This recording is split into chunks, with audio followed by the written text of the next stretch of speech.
अपनी अपनी करी गए लागुन काहू के साथ, अपनी करी गए रावणा अपनी दशरथ नाथ। जो दिन रात मेरा तेरा तेरा मेरा मेरा तेरा तेरा मेरा, अपना पराया पराया अपना अपना पराया करते हैं, उसको ये ज्ञान होना चाहिए संसार में कोई किसी का नहीं है, न कोई अपना है न कोई पराया है। उदाहरण स्वरूप जब आपके आंगन में कोई मर जाए उसको आप क्या कहते हैं? मुर्दा कहते हैं ना, या तो लाश कहते हैं। ये कहते हैं कि ये दादा है, पोता है, पोती है, बेटी है, पति है, पत्नी है। नहीं, आप उसको मुर्दा कहते हैं। तुरंत आप एक उपाधि दे देते हैं, एक विशेषण देते हैं, आप उसको मुर्दा कहते हैं। बोलिए, जब तक इस शरीर में आत्मा था तब तक आप पति कहते थे, पत्नी कहते थे, बेटा बेटी कहते थे, सास ससुर कहते थे। जैसे आत्मा निकल गया था आप मुर्दा कहते हैं। बोलिए, कोई किसी का है? तुरंत आप मुर्दा उसको घोषित कर दिए, इसलिए कोई किसी का नहीं है। कबीर साहब जी कहते हैं, ना घर तेरा ना घर मेरा, चिड़िया रैन बसेरा, हंसा यह पिंजरा नहीं तेरा। जो सुग्गा पिंजरा में रहता था वो सुग्गा पिंजरा को खाली कर दे तो पिंजरा उदास हो जाता है, पिंजरा की कोई शोभा नहीं है।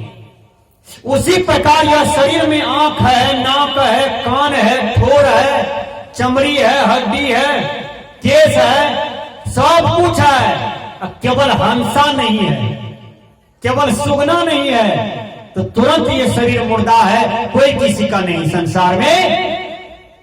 इसलिए यह संसार में यदि कोई अमर रहना चाहता है, अमृत पीना चाहता है, वह सुंदर भक्ति करे, सुंदर कर्म करे, सुंदर आचरण करे, वह संसार में अमर हो जाता है। इसको कहते हैं अमर पीना। अमर कोई पानी नहीं होता है, कोई दूध नहीं होता है, देवताओं का दिया हुआ कोई पदार्थ नहीं होता है।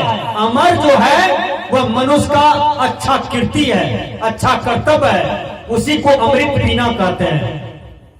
जैसे भगवान राम अमर है अपने शुभ कीर्ति से, भगवान कृष्ण अमर है अपने शुभ कीर्ति से, महात्मा गांधी अमर हो गए अपने शुभ कर्म से। यही अमृत है। इसलिए संत महात्मा कहते हैं, थोड़ा सुंदर देहिया बेकार रहता हो, जादिन ससुरा से डोलिया कहा रहता हो। कहा यमराज, ससुराल धर्मराज का घर ससुराल है। धर्मराज भेजेगा यमराज को कि फल्लमा को लाओ, उनका टिकट कट गया। जब लेने आएंगे तो आपसे हिसाब लेगा, आपको हिसाब देना होगा। आप कितना पाप किए हैं, कितना पुण्य किए हैं, इनका हिसाब करेगा और उसी अनुसार आपको सजा मिलेगा। विचार कीजिए, जब सजा मिलेगा तो 84 लाख जोनी में चले जाइएगा पाप कर्तव्य के द्वारा। कहीं पुण्य किए हैं तो मनुष्य तन में जाइएगा, राजा के घर में जन्म होगा, राजा के घर में जन्म होगा। ये पुण्य कर्तव्य का फल है। इसलिए संत महात्मा कहते हैं, जाबिन ससुरा से डोलिया कहा रहता हो। जब कहा रूपी यमराज आएंगे उस समय आपका चारा नहीं चलेगा। एक आदमी खा रहा था भोजन, सब खा रहा था, 25-30 आदमी खा रहा था, वो भी खा रहा था। एक कर खाया, दूसरा कर खा रहा था कि हाथ मुंह में रह गया और अपना घर में दीवाने पर बेचारा घोलट गया, दम टूट गया। जो भोजन पारस कर रही थी वो कहती है, दादाजी खाइए ना। वो दादाजी तो शरीर से निकल गया था। अब बताइए, थाली में भोजन है, भोजन भी नहीं खा पाया, टिकट कट गया। अरे भाई, क्या पता है आप 100 वर्ष तक जीविएगा?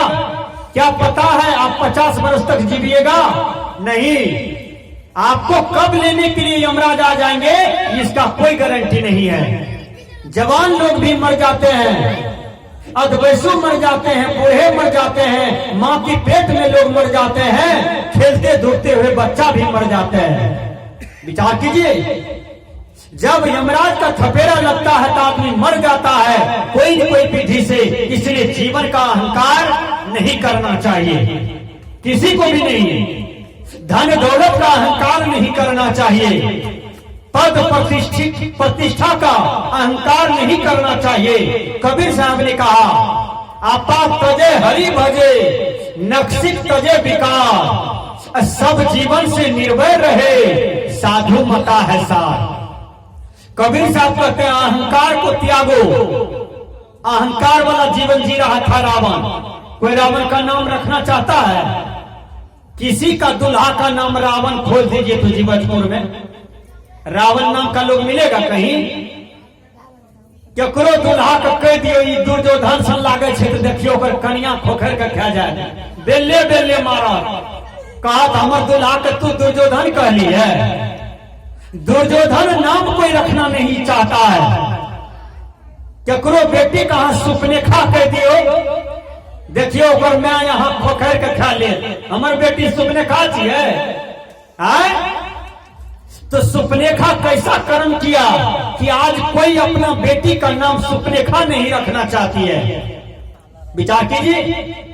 इसलिए अहंकार नहीं करना चाहिए। कबीर साहब जी कहते हैं आपा तजे हरि भजे, नक्सिक तजे विकार, सब जीवन से निर्भय रहे, साधु मता है सार। कबीर साहब जी कहते हैं कि सार चीज को ग्रहण करो। वो क्या है? सत्संग। वो क्या है? भक्ति। वो क्या है? माता पिता की सेवा। वो क्या है? सत्संग। आप लोग अभी सत्संग में बैठे हैं, कथा सुन रहे हैं, ये आपका भाग जगह है। नहीं तो सत्संग में मन नहीं लगता है बहुत आदमी को, उसको ढील काटना शुरू कर देता है कपार में। ढील काटेगा, नोचते नोचते भाग जाएगा घर। नाच देखेगा तो ढील नहीं काटेगा, ड्रामा देखेगा तो ढील चिल्लर नहीं काटेगा उसको। सत्संग सुनने आएगा तो ढील काटना शुरू हो जाएगा, भाग जाएगा घर, कम्बल ओढ़ेगा, तुरंत मुंह बा करके सो जाएगा। जो सत्संग सुनते हैं, कथा सुनते हैं, परमात्मा का नाम लेने में आनंद रखते हैं, गुरु का नाम लेने में आनंद रखते हैं, ऐसे महान आत्मा को गुरुवर कबीर कहते हैं लाख लाख धन्यवाद है। मैं बता देता हूं, एक बोगला एक बोगली सब दिन सत्संग जहां होता था तो सुनने के लिए चला जाता था। पक्षी जोनी में था, लेकिन ज्ञान कितना बढ़िया था बोगला का, बोगली का। सत्संग जहां होता था तो वो सुनने चला जाता था। अब वही बोगला बोगली के घर के बगल में एक मनुष्य का घर था। जब सत्संग होता था ना तो वो मनुष्य गाली पड़ता था, दोनों पति पत्नी। बाबाजी लागले आप दही चूड़ा के झाड़े ले, बाबाजी लागले आप दही चूड़ा के लोभ में गावे ले। देखिएगा अहा सत्संग घाट सत्संग में जेबे न तो कहब चले आप खाए ले सब भर पेट दही चूड़ा झाड़े चले। ये दुष्ट आदमी बोलते हैं गंदी बात। माँ मीरा भक्ति करती थी, मीरा जब सत्संग सुनने जाती थी तो टोला के लोग हंसे ओकरा देखकर। उसको देख के दुनिया के लोग हंसता था, गाली बकता था। विचार कीजिए मीरा को देख करके। लेकिन मीरा कहती थी कोई कुछ भी कहे मन लागा। ऐ दुनिया के लोग तुम कुछ भी कहो लेकिन मेरा मन लग गया भगवान के भक्ति में, मेरा मन लग गया परमात्मा की भक्ति में। अब मीरा को कोई डिगा नहीं सकता है। मीरा का मन जहां लगना चाहिए वहां लग गया। ऐसी लागी लगन मीरा हो गई मगन, वो तो गली गली हरि गुने गाने लगी। महलों में पले बन के जोगन चले, मीरा रानी दीवानी कहाने लगी।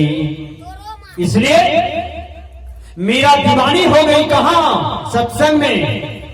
तो वो मनुष्य गाली देता था, सत्संग शुरू होता था तो गाली देता था। अब बोगला बोगली कहती थी, अरे वाह ये मनुष्य कैसा है, हम पक्षी योनि में है तो सत्संग सुनते हैं, और ये मनुष्य होकर के सत्संग को गाली पड़ता है। देखिए बोगला बोगली जब मर गया ना तो उसका जन्म हुआ राजा के घर में। ये मनुष्य दोनों जो मर गया, पति पत्नी, जो सत्संग को गाली देता था, साधु को गाली देता था, उसका जन्म हुआ कुत्ता कुतिया में। विचार कीजिए, कुत्ता क्या खाता है? पैखाना। कुतिया क्या खाती है? पैखाना।